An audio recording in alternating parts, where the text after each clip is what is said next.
On behalf of Bethany Baptist Church, Milan, I'd like to bring greetings to everyone. Let me greet you, sweetest, happy Lord's Day. You know what? There are many reasons why we need to be happy. In fact, wala po tayo sa hospital, wala po tayo sa sementeryo. The truth of the matter ay maraming dahilan bakit tayo dapat nagpupuri at nagbibigay ng pagkakataon na sambahin, pasalamatan ng Panginoon. Are you thankful to the Lord? Aren't you glad na wala po tayo sa mga karamdaman? We praise God for the good weather. We praise God for the things that He is extending to us. So this time, tayo po ay nasa huling bahagi ng ating series. Amen? This will be the last Sunday that I will be discussing about the people side of ministry. So this is the 4th week of our lesson. This is a tailored one. And we praise God for this lesson because it's been a blessing to all of us. And I hope that ito pong huling bahagi na ito ay maging pagpapala pa rin sa atin. So let us read. I invite you all to stand up and please get your Bible. Do you have your Bible with you? Amen. Patingin nga ng Bible nyo. Ayan. So lahat po tayo may Bible, no? Romans chapter 12 from verse 10 down to verse 18. We'll have a responsive reading kasi begin reading verse 10. And then when we reach verse 18, we will read all together. Can I hear amen? Amen. If you are there, let's read responsibly Romans chapter 12, beginning from verse 10 down to verse 18. Bible says in Romans 12, chapter 12, verse 10, be kindly affectioned one to another with brotherly love, in honor, preferring one another.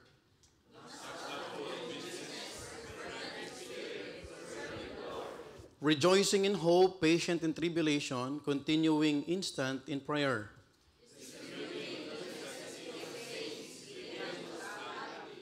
Bless them which persecute you. Bless and curse not.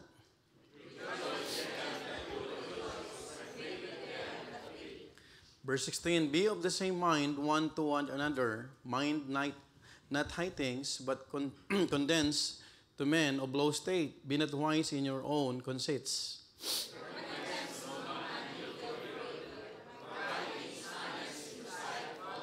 All together now read.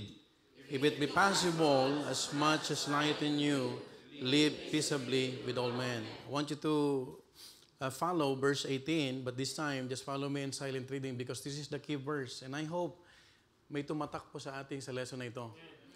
And I would like you to usher once again from this verse. Look at what the Bible says. If it be possible, kung posible lang naman, as much as light in you, live peaceably with all men. Let's go to the Lord in prayer. Lord, thank you so much, Lord, for this wonderful time that we could humble ourselves before Thee. Thank you, Lord, for another day, for another opportunity and privilege to worship You, to sing hymns and spiritual songs, and even, Lord, to give thanks for what You have done for us.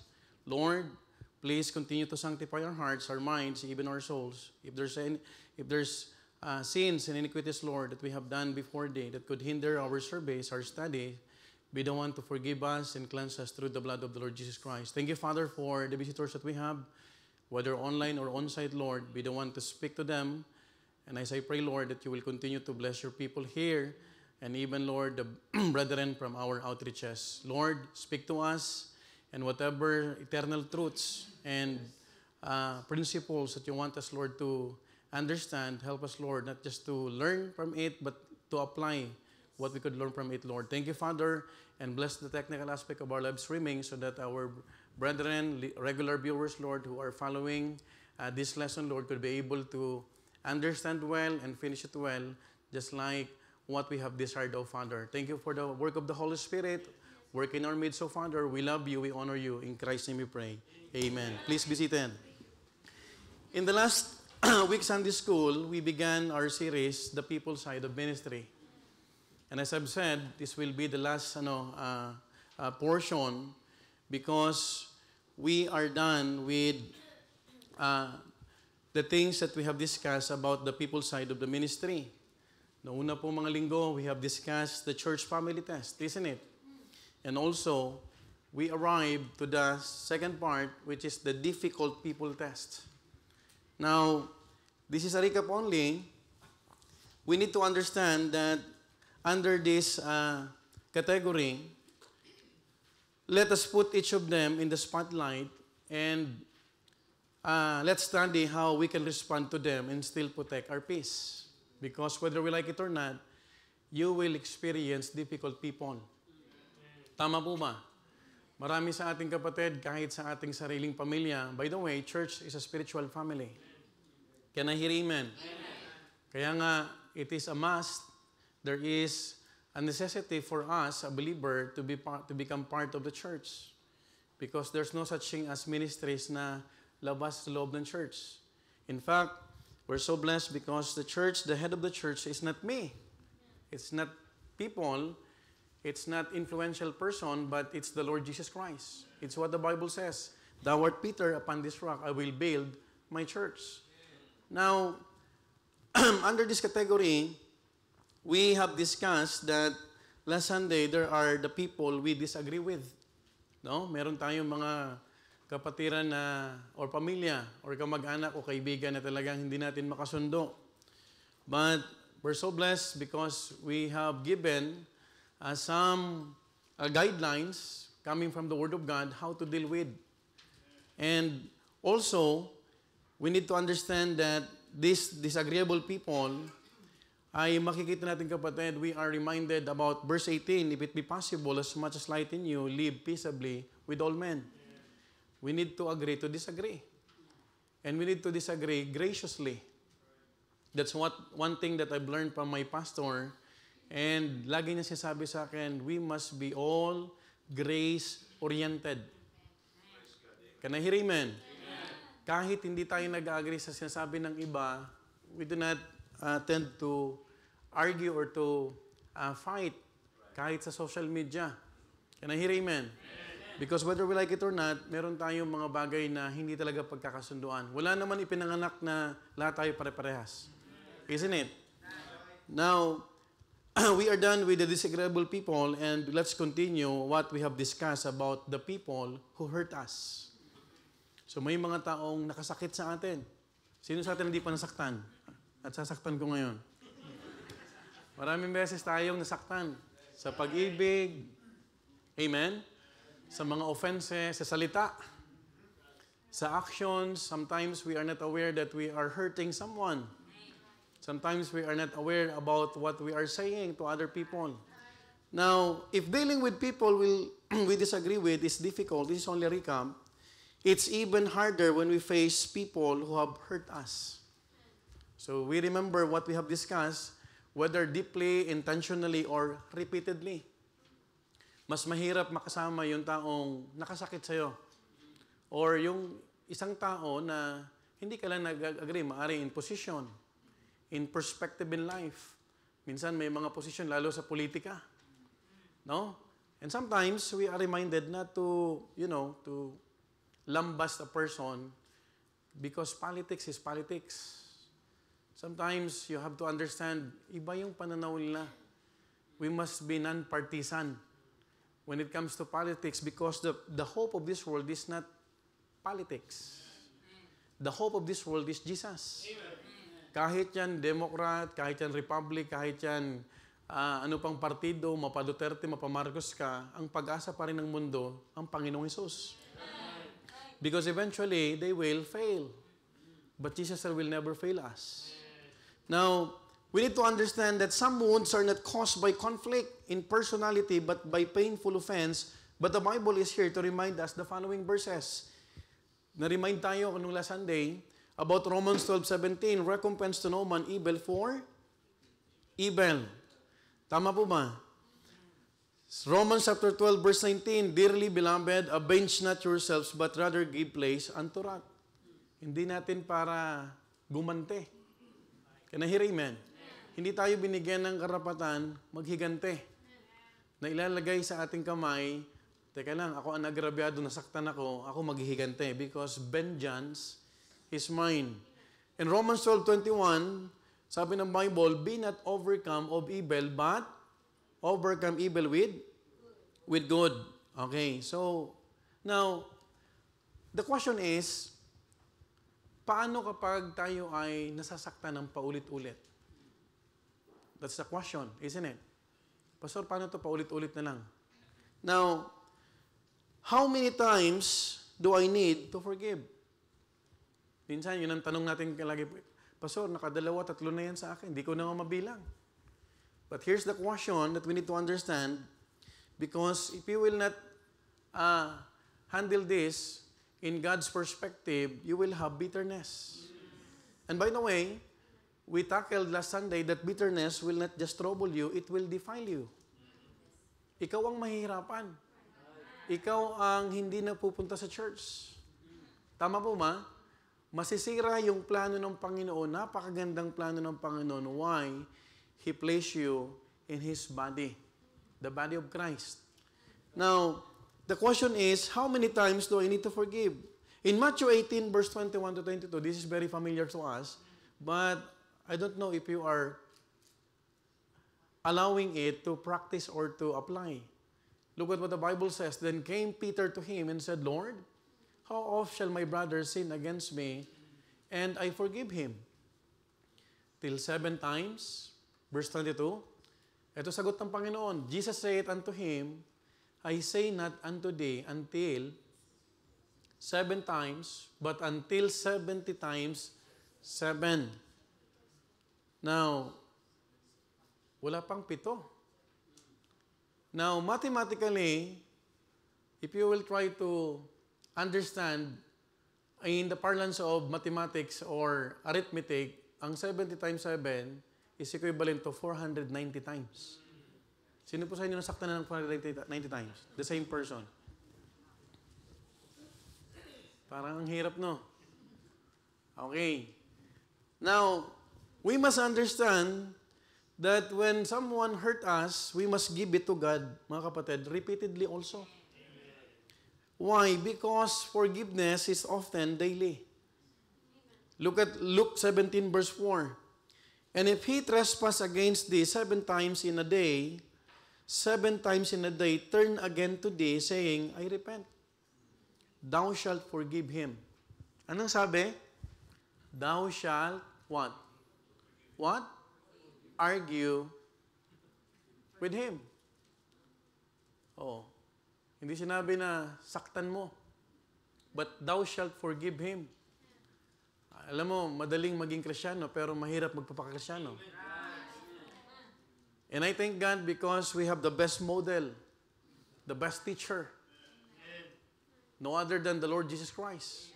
Because when He taught about this, He exhibited His what? Forgiveness. Father, forgive them. Di naman nila alam yung ginagawa nila. And by the way, you do not need to wait for other person who hurted you to ask forgiveness before you forgive. Kasi ang Panginoon nagpatawad kahit hindi sila humingi ng tawad. Did the Roman soldiers ask forgiveness to the Lord? I don't think so. Because the last time that I checked my Bible, they are mocking God. Natutuwa pa nga sila. Tama? Pero ano sabi ng Panginoon? Father, forgive them. So, meron tayong mga mentality na, Pastor, hindi naman siya nanghingi ng tawad, ba't ako magpapatawad? Because the moment you will harbor that sentiment, ikaw ang mahirapan. But you know what? Forgiving is not trusting. Giving your trust is not easy. Pwede ka magpatawad, pero kahipokrituhan na magtitiwala ka. Tama po ma? We are human. Yes, we have to forgive. Pero hindi sinabi ng Panginoon, you could trust easily. You fool me once. May kasabihan, di ba? But when you fool me twice, it's foolishness. I am fool. Pero when you fool me thrice, talagang gusto mo na. May dalawang tao sa ilababaw ng mundo now, yung nagpapaloko at nanluloko. But we praise God because we have the Bible. Amen po ma? Meron tayong salita ng Panginoon para hindi tayo ma-mislead, ma-deceive. Now, try to reach out to them. If you can't be best friends, halimbawa, mag-best friend kayo, hindi na mabalik yung pagiging best friend ninyo. At least be a sister or a brother to them. Even small conversation will prevent any gap from growing. You know what? Minsan, minsan may mga bagay na hindi mo na mabalik, pero ang dapat mag-remain, yung pagiging kapatid natin sa Panginoon. Let brotherly love continue. Amen? At least, meron tayong tinanggap na unconditional love sa Panginoon. And you could easily share that or impart that to other person if you have that. Lahat tayo minahal ng Panginoon unconditionally. So there's no reason for us na hindi magmahal unconditionally. In Ephesians, mga kapatid, chapter 4, verse 32, ang sabi ng Bible, and be ye kind one to another, tender-hearted, forgiving one another, even as God, for Christ's sake, hath forgiven you. Imagine, walang magulang, walang tatay ang kayang tignan yung kanyang anak na nahihirapan because of other people's sin. Tama? But the Bible tells us, even as God, for Christ's sake, hath forgiven you. Kaya nga, makikita mo na hindi kayang tignan ng Panginoon yung Diyos Ama, yung kanyang bugtong na anak na nagsasuffer sa krus ng Kalbaryo. Right? Tama po ba? But the Bible reminded us that for Christ's sake hath forgiven you. Pinatawad pa rin tayo ng Diyos Ama. Now, don't let any one person who hurt you to disrupt your whole ministry. Alam mo, minsan somewhat we have to understand this. Parang unfair. Sa loob ng ministry, meron kayong department, di ba? Tapos may naka-offend sa'yo, may nakasakit sa'yo, tapos idadamay mo lahat. Halimbawa, 7 sa loob ng isang department. Isa doon talagang nasaktan ka. Tapos, sasaktan mo rin yung 6. Why? Because of this disrupting everything. Sometimes we do not understand what bitterness can do to us. Kasi kapag bitter tayo, sira na lahat. Paano naman yung ibang 6 na nagmamahal sa'yo? Right? Tama po ba? Don't just count the evil one o yung tinatawag na wrong one. Tignan mo din yung tinatawag na mga good things sa buhay mo. So, you have to see the bigger picture. Bakit ko sisirain to? Ba't ko idadamay yung tinatawag na ministry samantalang na-offend ako dun sa isa? Sometimes it speaks about maturity. Amen? If you are a mature Christian, you won't destroy, you won't spoil everything. Tama? Mag-iisip ka, teka lang, ito yung focus ng church, ito yung event ng church, bakit ko sisirain yung lahat samantalang may Panginoon ako? Amen? Can I hear amen? Bakit ako titigil sa paglilingkod sa Panginoon? Hindi naman siya ang pinaglilingkuran ko. Actually, stumbling block siya. Ang stumbling block, hindi dinadaanan. Iniiwasan. Nilalagpasan. Pag meron ka ba nakitang bato sa daanan mo, dinalakaran mo? Hindi. Nilalagtawan mo. Right? Or if you have a car, minsan may mga debris na makikita mo doon, you are concerned to other vehicle na pasunod, inaalis mo yung debris na yun. Right? Itinatabi mo. So yung mga nakasakit sa'yo, pwede mong itabi. Para makapagpatuloy ka sa pupuntahan mo. Wala namang tao na, teka lang, natisod ako rito, ayoko na pumunta doon. Right? May bato dyan, may malaking bato. Sabi natin, malaking bato pa. Titigil ka ba papupuntahan yung direksyon na pupuntahan mo? I don't think so. Tama? Tama po ba? Jesus is the perfect example of maintaining the people's side of ministry despite the hurt. Siguro naman sa sakit na naramdaman natin, wala pa sa kalingkingan ang sakit ng naramdaman ng Panginoon. That's why we need to look upon Jesus. Paulit-ulit natin sinasabi ito. Why? Kasi kung nasaktan ka, normal lang yon. Dahil tao ka. Amen? Tama? But do not dwell on hurt. Just have a focus. Yung direksyon na dapat meron ka. In John chapter 13, Jesus washed the feet of Judas, knowing full well he would betray him.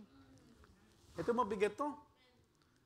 Foot washing is a practice during the time of the Lord Jesus Christ and early Christians. Alam na ng Panginoon na siya ang magbibetray, pero bakit pa hinugasan ng Panginoon yung paa ni Judas? Are you following? Are you listening? He even served him bread during the Last Supper. He did not expose Judas publicly. He did not make the others hate him. He simply said, that thou doest, do quickly. Kung anong dapat mong gawin, di gawin mo na, nang mabilis. Hindi niya ipinaya si Judas. Judas, ikaw ang magkakanulo sa akin. Judas, hindi kita pwedeng pagministeryuhan kasi Judas ka. That's why ministry is for people. Hindi ka pwedeng mamili kung sinong minister mo lang. Are you following? Sometimes, we cannot continue to our ministry because we don't want to minister to the people who hurt us. Teka lang, paano yung Panginoon? Right? Bakit ang Panginoon naghugas pa ng paa? By the way, yung paa ang pinakamaduming parte. Kasi nung time na yun, wala pang on cloud. Wala pang New Balance. Wala pang Jordan. Wala pang Hermes. Wala pa kung ano-ano sapatos. Ang nandun lang sandals. Open. So, pinakamadumi, pag magalbok, wala pang DPWH. Right? Have you imagined that? So, sobrang dumi ng kanilang nilalakaran dahil maalikabok, yun pa ang kailangang hugasan. Now, again, Jesus served with grace even when surrounded by betrayal. So what we could learn from this? From this, we could see the truths that, number one, ministry is not about who deserves it. It's about who God called us to serve with. Sino ba ang deserving sa atin ng pagministeryohan? No one is deserving. That's why, Pastor, tatanggapin ba natin siya o sila? The church is for everyone. Amen? Hindi ka pwedeng mamili. Ikaw, mukha kang anghel, dito ka. Ikaw ay mayaman, dito ka. Ikaw ay parang di ka naman naliligo. We cannot do that. Tama po ma? Now, again, ministry is not about who deserves it. It's about who God called us to serve with. Pag sinabi ng Panginoon, doon ka ilalagay, wala kang magagawa. Amen po ma? That is why you have to understand this. Pag merong dinadagdag ang Panginoon na tao sa loob ng church, you have to realize, hindi lang yung mga positive side niya. Pati yung mga negative aspect ng buhay niya, kailangan mo maintindihan. Now, you may think, they don't deserve my kindness. If Jesus waited for people to deserve it, He would never serve anyone. Have you realized that? Wala naman sa ating kapatid naging mabuti at naging mabait para pansinin tayo ng Panginoon, para bigyan tayo ng pagpapahalaga. The Bible tells us, for God so loved the world, that He gave His only begotten Son, that whosoever, kasama doon kapatid yung iba-ibang ugali. Imagine when the Lord Jesus Christ called the original 12 disciples, iba-iba yung status nila. Iba-iba yung upbringing, iba-iba yung background. Tama? May fisherman, may walang pinag-aralan, may professional, may tax collector, lahat. Walang pinili ang Panginoon. Now, from this, number 2, we could learn that the test of maturity is not seen when you work with your best friend. Hindi makikitaan ka ng maturity kung ang kasama mo ay yung kasundo mo na. Sometimes, you would realize that you are a maturing Christian if you know how to deal with difficult people. Kasi pag difficult people, matatapos yan na na-achieve nyo pa rin yung goal. Amen? Pero the moment na pinatulan mo na yan, maybe you are still part of difficult people. Right? Doon na nakikita yung tinatawag na maturity. Okay. To be honest, Hindi ka pwedeng mamili kung sino makakasama mo. Because it is God who is putting people inside the church. It is God who is adding people. Amen mo, ma? O, isipin nyo na lang kung ang requirement natin ay lahat ng mga membro ay mga paputi. O, ba't kayo nakatingin sa akin? Lahat ng mga member ng church, matatangos ang ilong. May buhok. Lahat.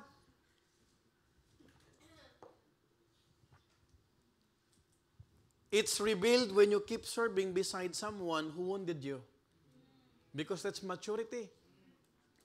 If you cannot control your tongue because you cannot control your body. Right? Pag nakokontrol mo na yung bibig mo because nakokontrol mo na emosyon mo. Out of the abundance of the heart, the mouth speaketh. Ibig sabihin, hindi mo pa kontrolado yung puso mo. You are still unstable.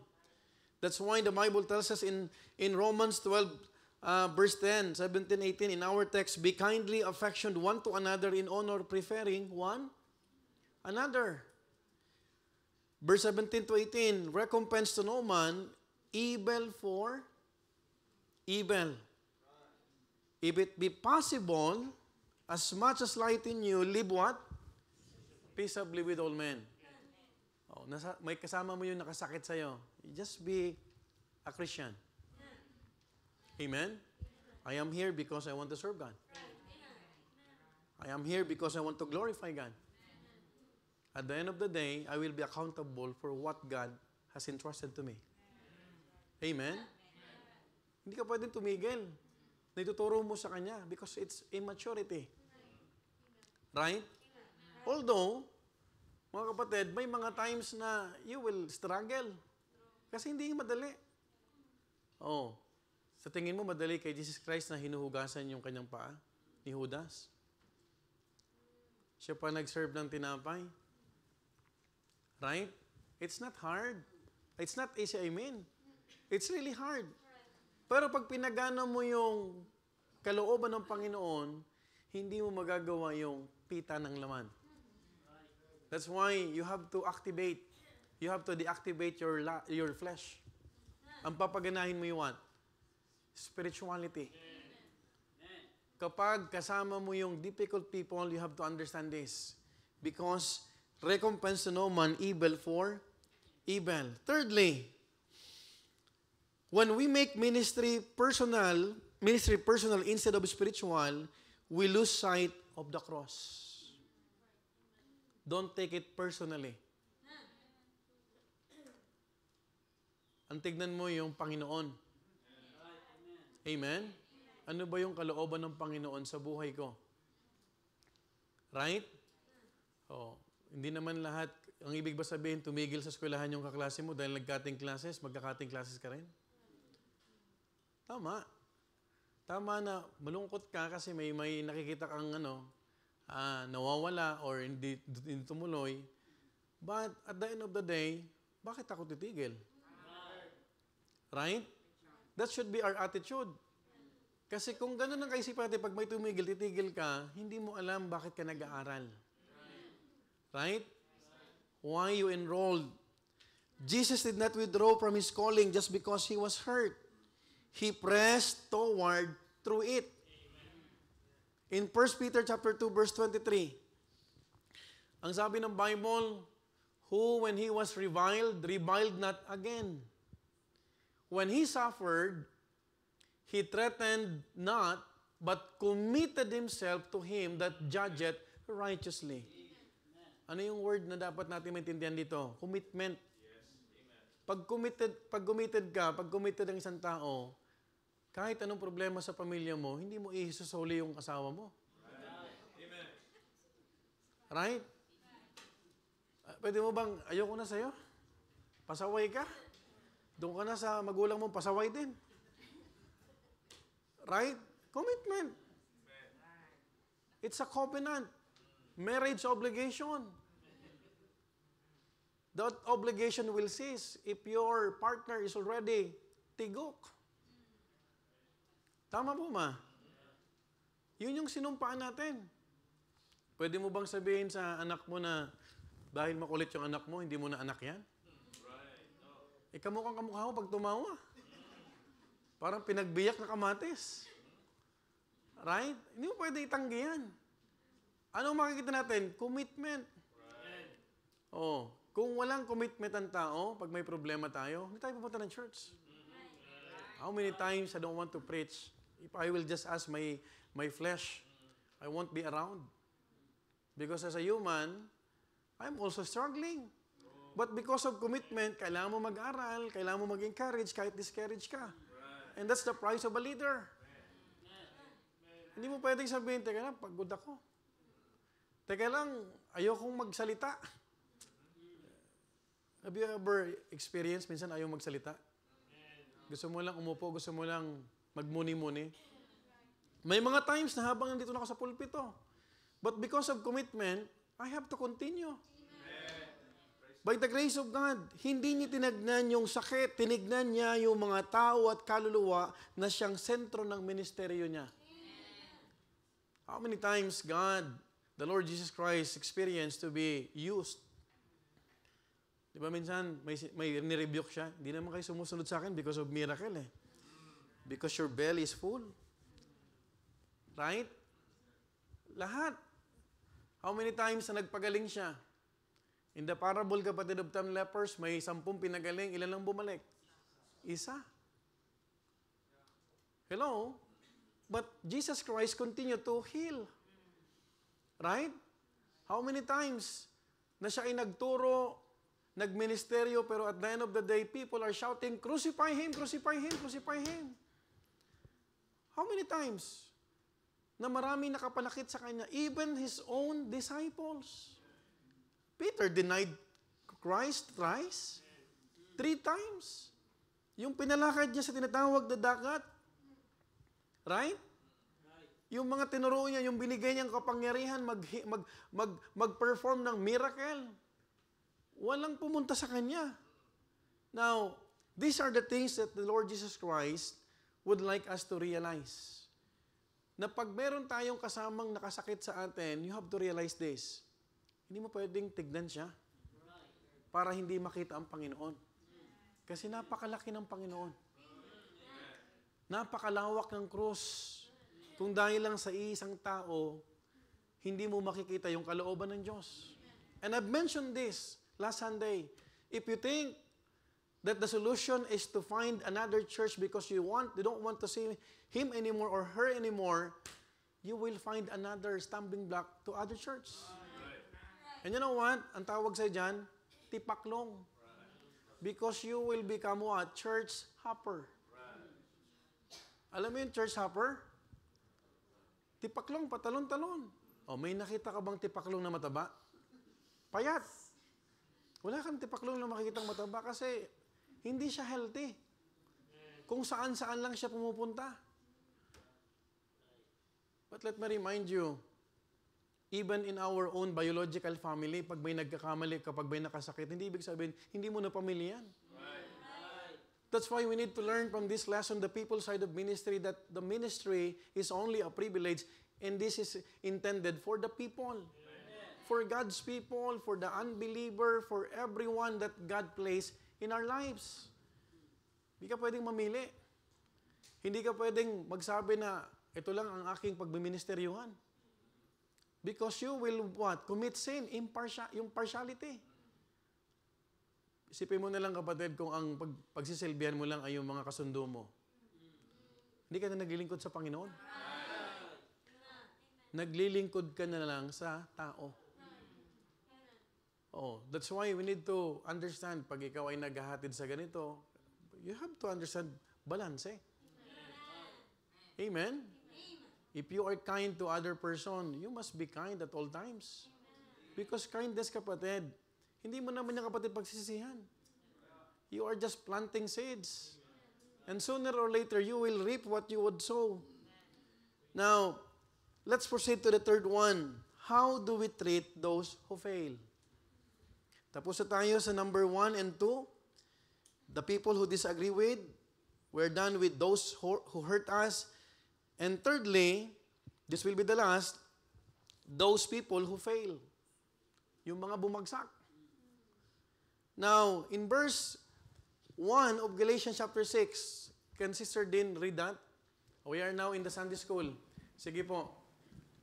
Magtatawag po ako ng mga kapatid, ano? Galatians 6:1. Brethren, if a man be overtaken in a fault, ye which are spiritual, restore such an one in the spirit of meekness, considering thyself, lest thou also be tempted. Okay. Now, look at what the Apostle Paul is telling us. Brethren, kanino in-address? Sa church. So there is a possibility. If a man be overtaken in a fault, ye which are what? Spiritual, restore. Such an one in the spirit of what? What? Hindi judgmental. Hindi critical. In the spirit of meekness. Considering thyself, lest thou also be tempted. Kaya nga kapatid, yung taong tumatawa sa pagkakabagsak ng isang tao, ingat ka. Because baka isang araw, ikaw naman ang kasunod. You have to pray for those brethren who fell. Kasi minsan tumatawa tayo. Minsan nasa at the back of our mind, hindi mangyayari sa akin. Who told you? Walang nirerespeto ang kasalanan. Are you following? But if you are spiritual, our responsibility is to what? Restore, not destroy. Amen? Now, the word restore is katartizo in Greek, which means to mend, to repair. Ang ganda ng meaning nito. Not just to repair, but also to set in order like a broken bone. Nakita ka na ng skeleton? Sinong nurse dito? Nag-nursing. Taas kamay. O, diba sa lab may skeleton? Minsan, ipinapa-identify sa'yo yung mga parts ng skeleton na yan. Right? Anatomy? Oo. Hindi naman pwedeng ilagay yung skull sa anatomy na nasa paa. Right? Alam mong broken ribs yun, ilalagay mo dito sa tuhod. Yan ang ibig sabihin ng restore. To mend, to repair, to set in order. Now, we will not just encounter those who we don't agree with or those who hurt us inside the church. Take note, inside the church, we will also encounter those who fail. Their failures may greatly vary, iba't ibang pagkabagsak. Number one, some fail in their school. May mga bumagsak sa school. But praise God, lahat ng young people ngayon talagang matataas ang grades. Wala nang 5 ngayon dito. Ang pinag-uusapan yung 8 na. Ang goal na makaroon ng 9. Right, Atara? Some will fail by failing or falling to a persistent sin. May mga bumabagsak na paulit-ulit. The same sin. Metaphorically speaking, some will fall from the bridge. Nahulog sa tulay. Nakarinig na kayo ng metaphor na bumagsak siya sa tulay. Tulay. Sa babae. Some will attempt to jump off to the bridge. Meron naman hindi nahulog, talagang tumalon. Alam ng mali, tinuloy pa. Magkaiba yung nahulog sa nagpatihulog. Hello? Can I hear amen? Alam mo nang, pag pumunta ka dyan, bangin yan, ang tendency, isa pang hakbang mo, disgrasya ka. Right? Meron naman naglalaro doon. Tama? Naglaro siya doon sa malapit sa bangin, nahulog. Yung iba talaga, tumalon eh. Bahala na.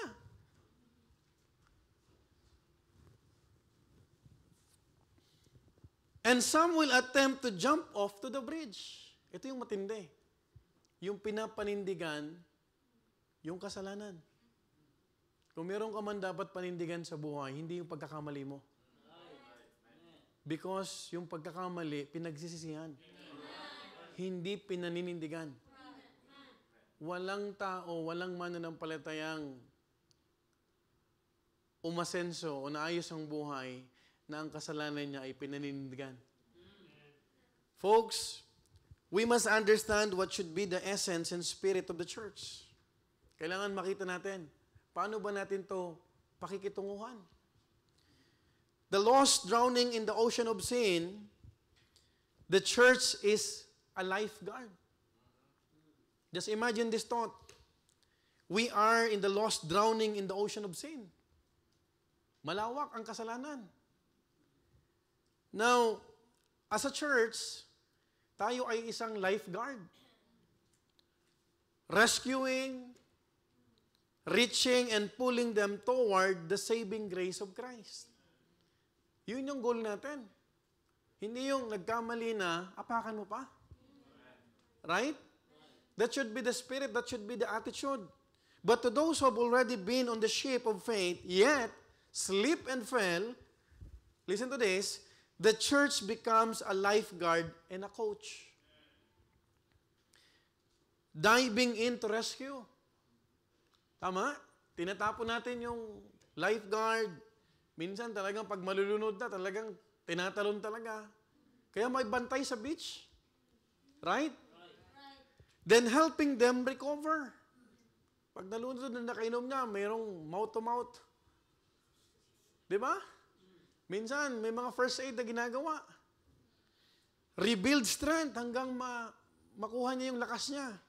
And return to service. Makapagpatuloy. Lumangoy uli. Now, take note about this. It is hypocrisy. Again, it is hypocrisy. Kahipokrituhan for a church to eagerly throw lifelines to the lost, yet stand by silently when a fellow believer cries for help after calling.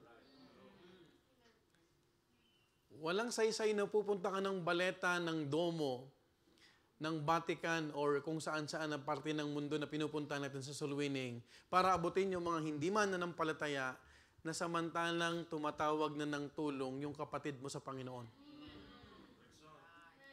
Are you following? Naintindihan niyo po, kapatid? It's hypocrisy. Sometimes we have to understand this because baka nagkakaroon tayo ng self-righteousness. We are playing holier than thou. Parang feeling mo may halo ka. Halo. Parang ikaw yung banal. Parang ikaw yung hindi pwedeng magkamali. Parang pag nagkamali yung isa, pandidirihan mo na. Now take note. Take heed. It's a warning. A warning for everyone. Amen?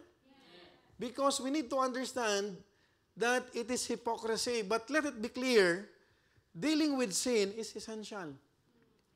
Of course, dinidil natin. That's why we have church discipline.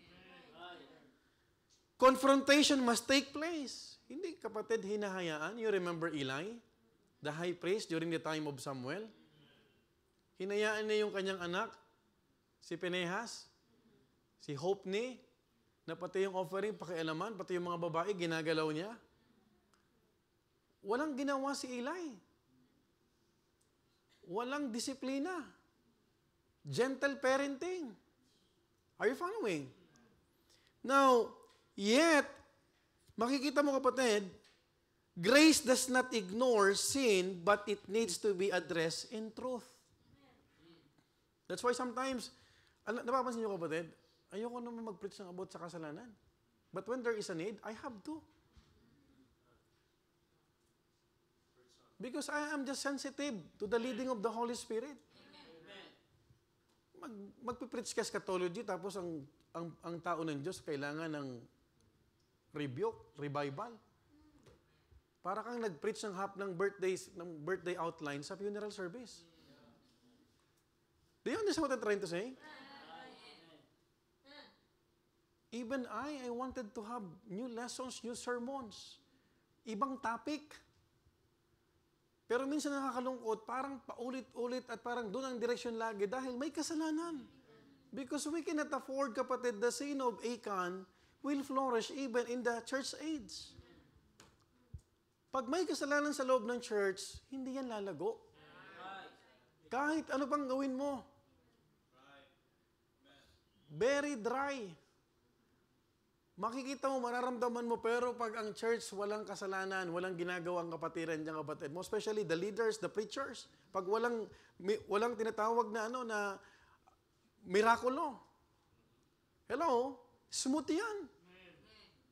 Until sa time that the sin will be exposed. Because the holiness is priority. Hindi yung programa, hindi yung building. Tama po ba?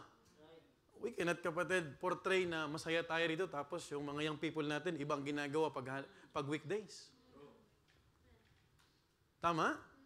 Tama po ba? Naintindihan yung gusto kong sabihin? Oh, huwag kang matulog, ha? Mamaya na yung sleeping time.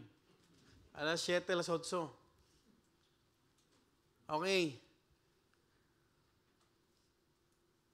Again, grace does not ignore sin, but it needs to be addressed in truth. Then offers restoration to the one who humbly turns from it. Oh, by the way, let me clarify this. Ang restoration, binibigay sa nagpapakumbaba. Amen? Hindi siya nagmamagaling. Hello? Because there's one thing that he need or she needs to learn. Humility. Nakakita na kayong nakagawa ng kasalanan, siya pa yung siga? Siya pa yung pag nakatingin, nakala mo, kakain? That's pride. That's not a repentant sinner saved by the grace of God. Hindi yan ang manifestasyon ng isang totoong gusto na magbago. Hello? Ikaw na yung mali, ikaw pa yung magaling. Ikaw pa yung maghahamon, ikaw pa yung galit. There's no restoration. O meron ba kayong alam, kapatid, na nagmalaki sa Panginoon na ni-restore ng Panginoon? Can you point a single account in the Bible that God restored even in the time of the Lord Jesus Christ? No one. Even Thomas. He realized. Kaya nga naging doubting Thomas. Humingi siya ng tawad sa Panginoon. Amen po ba? You remember the resurrection? I will be preaching sometime about the resurrection time. Makikita mo yung mga nandoon na binigyan ng the kind of people that God is still willing to work. Sino yun? Mary Magdalene. Yung 7 demonyong pinalayas. Tama? Andun si Peter.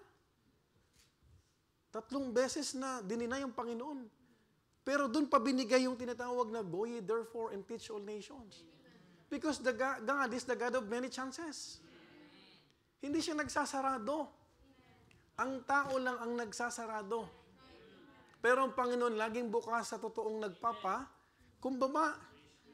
Now, we cannot be a church that rescues strangers but abandons family.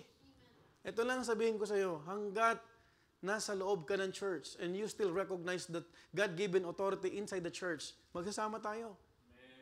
But if you will exhibit or demonstrate rebellion, kapatid, you better find another church. Why? Because walang pag-asa yan. Ang rebelde, walang pag-asa yan. Walang rebellion sa Bible na napaayos. Believe me or not. Pero if you will demonstrate humility, nagkamali ka, Lord, talagang nagkamali ako, Lord. I will face whatever consequences for my sins. Humble yourself in the sight of the Lord. And He shall what? Lift you up. Hindi sinabing boast. But humble. Walang itinaas na hambog. Amen? Pag nagpapakumbaba ang tao, yung puso ng tao, lumalambot. Amen? Pero di ba nakakainis yung taong nagmamarunong pa? Mali na, nagmamagaling pa? Right? Tama po ba? Saan nakuha nito yung courage ito? Siya na yung mali. Siya pa yung matapang. Lahi ito ni Bonifacio. Right? At tapang. By the way, God will always be God even without us. Hindi kailangan ng Diyos ang tao. Ang tao ang may kailangan sa Diyos. So, huwag kang magmarunong at huwag kang magmagaling. Amen? Pag nagkamali, pakumbaba na lang. May grace niyan. Amen? Now, the world is full of people who will cheer for you at your peak, yet cast you out or cast you aside the moment you become weak. Do you still remember the kiss cam? Viral yun for 2 weeks. Hanggang ngayon, meron pa rin. I can't help but imagine the CEO who was caught red-handed. Ito ay kasabihan ng mga Amerikano. You are caught in a red-handed. Ano ba yung red-handed? Caught red-handed. It means to catch a person in the act. Huling-huli. Pero alam mo ba kahit nahuli na, hindi pa rin umaamin? Hello? How many in the office praise him and idolize him? Itong CEO na to. But the moment his shame went public, those same admirers were the first to laugh at the clip, replay it in the group chats, and forward it to colleagues like it's an entertainment. Have you noticed, kapatid, na yung babae dun sa katabi nakatawa? Pag ikaw ay nasa peak, pag ikaw ay nasa prosperity, yung tao ganun sa'yo, wow. Pero pag bumagsak ka, hindi ka nakilala. Are you following? That's the world. Yan ang mundo. Kaya kung meron ka man dapat pagbibigyan ng buhay, Panginoon lang.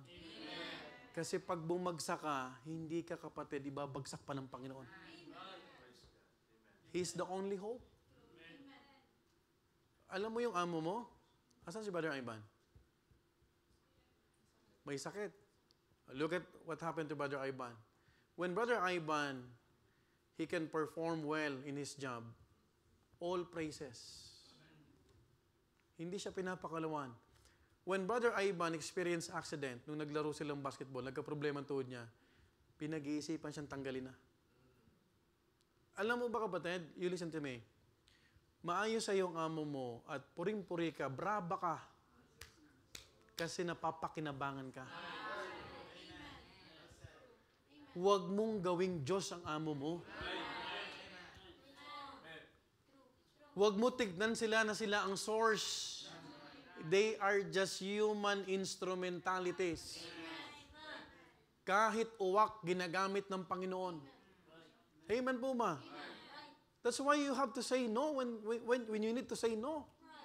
Senyor, I appreciate Sister Janice. Hindi yan. May persecution yan, pero may pananambahan po kami.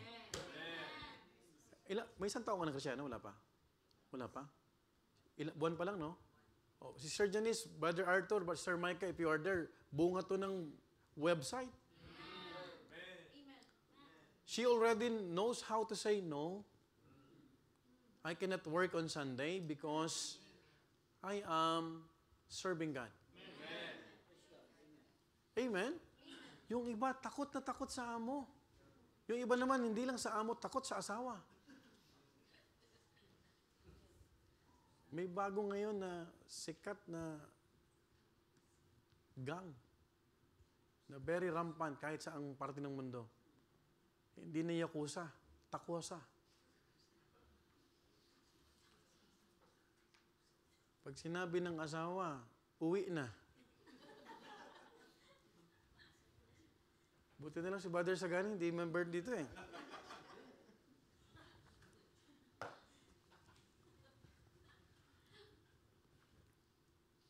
Hello? That's why young people, be very careful. The worst prison is not in Bilibid. The worst prison is inside the house with a brawler wife.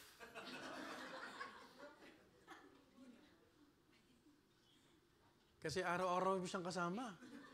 Pagtulog mo, pagbukas mo, isang salita mo, 10.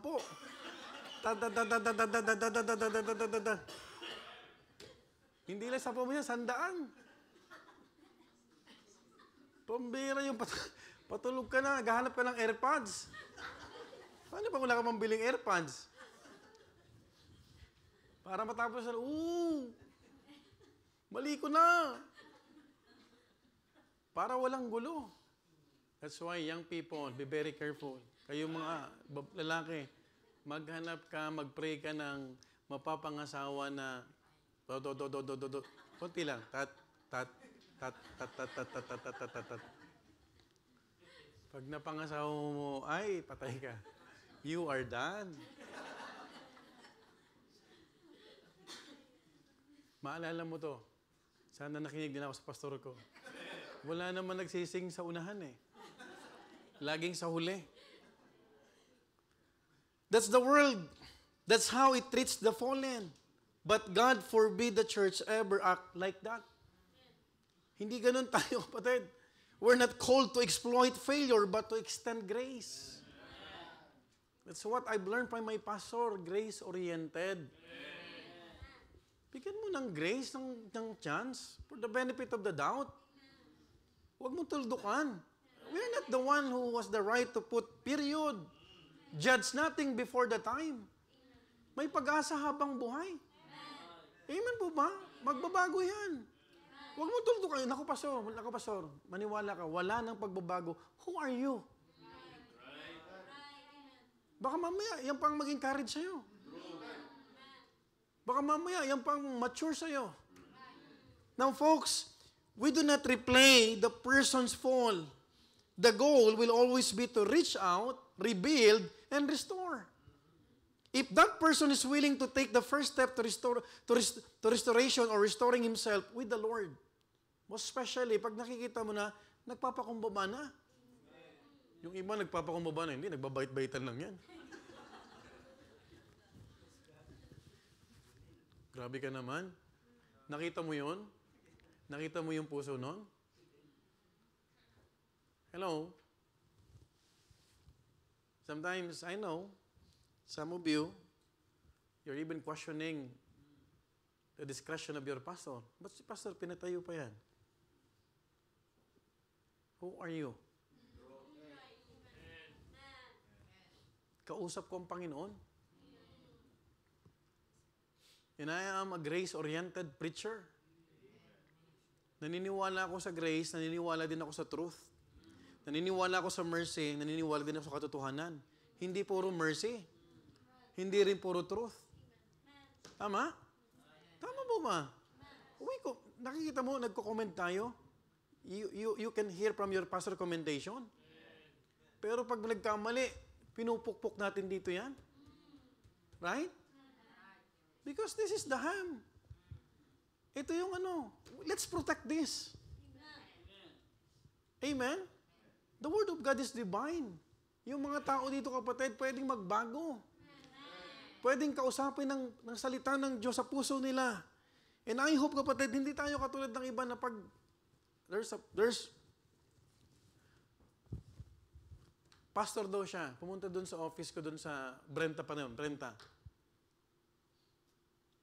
And dala siyang USB. And pumunta. Nagulat ako kasi it's a surprise visit. Andun ako ng hapon. Sabi nung Sir Eliza yata yun? Nagbukas. Pastor, may bisita kayo. Sige, pasukin mo. Pagpasok niya, dala siyang USB. Sabi niya, Pastor, punta ako dito kasi may share ako sa'yo. Sabi ko, share mo. Kala ko networking eh. Hindi, sabi niya, mga ebidensya to. Ito yung mga nakarecord na nag-hotel sila. Yung isang pastor. Nandilim yung paningin ko. You came just to share that trash. Yung baho ng iba. Sabi ko, sir, pwede bang I'm busy. I'm not interested. You can keep that. Kung pag-uusapan natin ibang bagay, then let's talk. But I'm not interested. May mga tao, pag nakakarinig ng baho, tuwan-tuwa. Alam mo bang lason yan? Hello? Kasi hindi mo alam ang lahat ng detalye dyan. You understand what I'm trying to say? Huwag mong pasukan ng isang bagay na hindi mo naman dapat papasukan. Mag-memorize ka na lang ng verses. Hindi ka nga makagawa ng compete. Right? Hindi mo nga matapos ang discipleship mo. Mag-entertain ka pa ng panibagong problema. Sometimes may mga taong ganun, tuwan-tuwa sila. Pero mo nagdala pa ng USB. Yung isang pastor dito sa Milan na nakuha na may kasama ng ibang babae na nag-hotel. What kind of mentality? Sabado. You should prepare yourself for the worship tomorrow. Ang ipiprepare mo, chismis. Alam mo, may chismis ako sa'yo. Picture only. We are not happy when someone is falling. The truth of the matter, para ka kapatid na barilan ng isang sundalong kasama mo. They are fallen soldier. They were once faithful. They were once committed. Pero nung hindi sila nakapag-ingat kapatid because they are too confident, bumagsak sila. Pero huwag mo naman kalimutan na minsan pa, naging seryoso sila. Kaya nga ingat. Hindi ka pwede magsabi, hindi mangyayari sa akin. No one. Believe me, sana bago matapos tong lesson na to, tumatak sa atin to. If it be possible, live peaceably to all men. Kasi minsan may nakikita ka kapatid. Hello? Tama? Hindi pwede tayong magkaroon ng judgmental. We are not called to become judge. We are called to become witness. Paulit-ulit nating ini-instill yan. Hindi ka husgado. Ang totoong husgado, yung Panginoon. Tama? Tama mo ba? Just focus, just continue what you are doing for the Lord. Because at the end of the day, we are accountable before Him. Now, we don't send to all. Meron di ba send to all? Sa messenger? Send to all. The proof of others' misbehaviors. It's because our goal is not to destroy, but to confront the sin and start the process of restoration. Oh, if I will just open yung baol, wala na. May mga bagay kayo kapatid sa church na wala kayong alam. Are you following? Na hindi mo na dapat malaman. Because it will not benefit, it will not edify the church. Tama? Tama po ba? O, tanungin mo lagi, may masasave ba dyan? Pangalawa, lalakas ba dyan yung bago? Are you following? Are you following? That's why you have to protect the church. If you are a member or a family of this, you are a member of this family, because church is a spiritual family, you have to protect. We do not condone sin. Just like other religion na pag may nangyari dun sa religious leader, ililipat lang ng lugar, tuloy pa rin. Kaya yung kasalanan hindi na puputol. Right? Folks, the goal is not to change them or fix their problems for them. We are not the Savior. The goal is to let God change us in how we deal with them during their difficult moments. Let God change your heart. Magkaiba kasi yung ganito. Musunod sa'yo ang tao dahil takot sa'yo. Magandang susunod sa'yo ang tao because of God's grace. Yun yung gusto naming mangyari sa anak namin. By the grace of God, hindi mo pwedeng habang buhay takutin ang anak mo.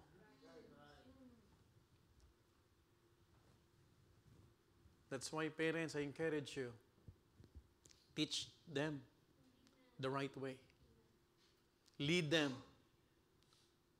The best teaching method is leading. Amen? Ikaw mag-lead. Makita sa'yo na nagpe-pray ka. Amen? Makita sa'yo nagsusulwining ka. Makita sa'yo na paano mo tinatrato yung asawa mo. Right? Because at the end of the day, makikita mo, hindi mo alam nag-harbor na yung anak mo. Tapos pag nagpe-preach ka,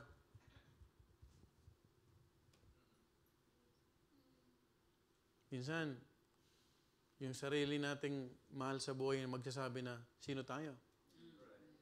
Right? Tama? Tama po ba? Romans 15:1, we then that are strong ought to bear the infirmities of the weak and not to please ourselves. Sa tingin mo ikaw yung malakas ngayon, ikaw ang tumulong. In one way or another, between today and in the next few years, some of us will be weak. Do you believe on that? And experience valleys and loss in Christian journey. It could be anyone among us, but if it ever happens to others, please hear me. What you say about the fallen reveals what you believe about grace. Kung ano yung sinasabi mo sa mga bumagsak, yun lang yung pagkakaintindi mo sa grace.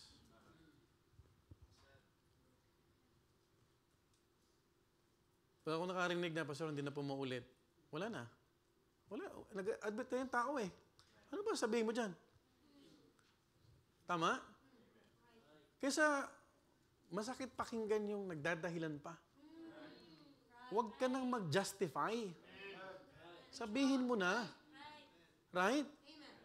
Kasi pag justification, it's a doctrine. And the one who justifies is not us. It's the Lord Jesus Christ. Huwag ka nang magbigay ng dahilan pa. Now, in Psalm 116 verse 5, gracious is the Lord and righteous, yea, our God is merciful.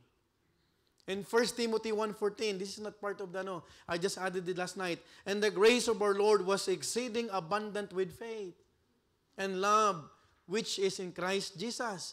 In 1 Corinthians chapter 10 verse 12, wherefore, let him that thinketh he standeth take heed, lest he fall. Amen. Lest he fall. Sino sa inyo ang nagsabing hindi ka babagsak? Pwede ka bang sabihin hindi ako babagsak? No. Lahat tayo pwedeng bumagsak. That is why I need your prayers. Walang malakas. Hindi yan sa patagalan. The truth of the matter is, yung mga matatagal na Krisyano, yan ang inaay ng dyablo. Believe me or not, mga minamahal ko, this verse is a timeless reminder that no believer is above falling. Pride and overconfidence are often the prelude to failure. Sobrang tiwala. Even the mature must remain humble and watchful. Never say, it will never happen to me. Just be grateful and say, thank God for sparing me. Lord, thank you, Lord, because na-spare yung family namin. Lord, thank you for my wife. Pwedeng sabihin na, I have a faithful wife. Tama? Ang dapat marinig sa atin ng Panginoon, Lord, salamat. Because you spared us. Salamat, Lord, dahil yung anak ko, kahit pa paano, Lord, lumalaki ng tama. Hindi mo pwedeng sabihin, ang anak ko, tinan mo, ito, mas malalim ang bagsak. That's why you do not agree. Yung anak ko, mabait. Alam ko yan. Kilala ko yan. You do not know what you are saying. May mga stages sila sa panahon ng buhay nila na pagdadaanan nila. That's why, parents, I would like to sympathize with you. May mga panahon. Itong sila, Ara, sila Daniel, tandaan sila dyan. Amen?